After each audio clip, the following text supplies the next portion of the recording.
Welcome back to day 19 of the 100 Horror Films in 31 Days. Got in three films today.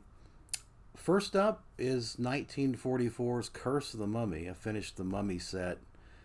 Lon Chaney Jr. once again as Karas, but this time I think he had complained quite a bit about the makeup, and so you can tell they used a mask, and it didn't look nearly as good as the first two films.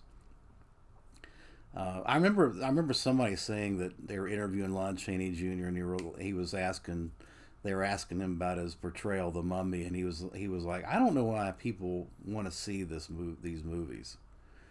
He really was very disparaging of the Mummy, but I got a soft spot for it, and I think the Mummy's Curse is a great film. I mean, it's got a fantastic reincarnation scene. Princess Ananka coming up out of the swamp, played by Virginia Christian, uh, is really, to me, the highlight of the series. It's actually, ironically enough, it's set in the Louisiana Bayou, which is, of course, I'm close to New Orleans. Um, so I don't see much of Louisiana, and of course, this was 1944. But anyway, it is set in the Bayou, and this time Princess Ananka is resurrected from out of the swamp, and you've got Lon Chaney going around trying to kill off a bunch of people that are disrupting the burial site. It's a construction crew led by the very cranky Halsey, Dr. Halsey.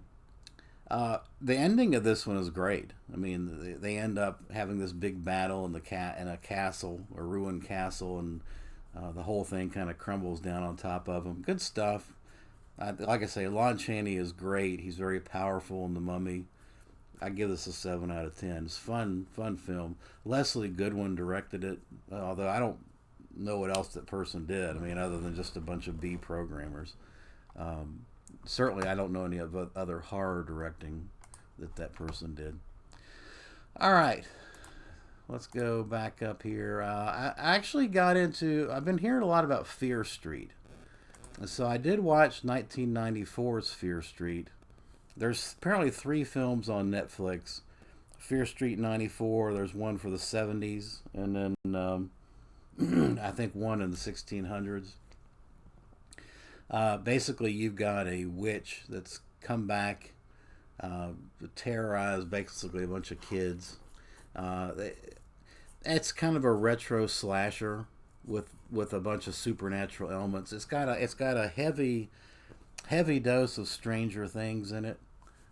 It was a bit silly and predictable, to be honest with you, and yeah, it was okay. I give it a 6 out of 10. It wasn't anything earth shattering to me. I will probably watch the other two before the end of the month. And then next up, an interesting film from 1999. That's The Ninth Gate. Johnny Depp plays a bookworm collector. He basically gets hired by people to acquire and seek out very expensive books. But this time, he's acquiring and seeking out uh, a book that can basically kind of like the Necronomicon. It can call up the devil, and he gets way deep into this thing. Directed by Roman Polanski. It's a slow burn, but I found it very interesting. I know a lot of people thought it's kind of dull. I thought it was very, very interesting. Maybe I'm just a bookworm at heart, but I found it.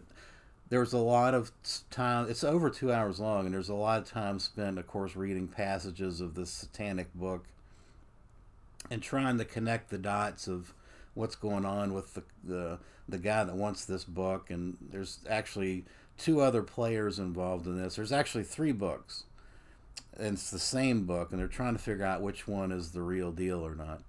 I don't know. It definitely struck a chord with me. I enjoyed it a lot. I think Johnny Depp was great in it, and the ending I thought was fantastic. That was a great way to end the film. It's a very low key. It's one of those films that you can't just kind of half watch. You got to pay attention. There's a lot of little nuances and things going on.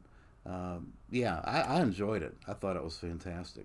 I give it a 7.5 out of 10. This has an audio commentary track, which I'll definitely check out before some point, probably in November. This is a Lionsgate release with, of course, the crappy. I hate these things. Anyway, that's it for day 19. And I appreciate you watching.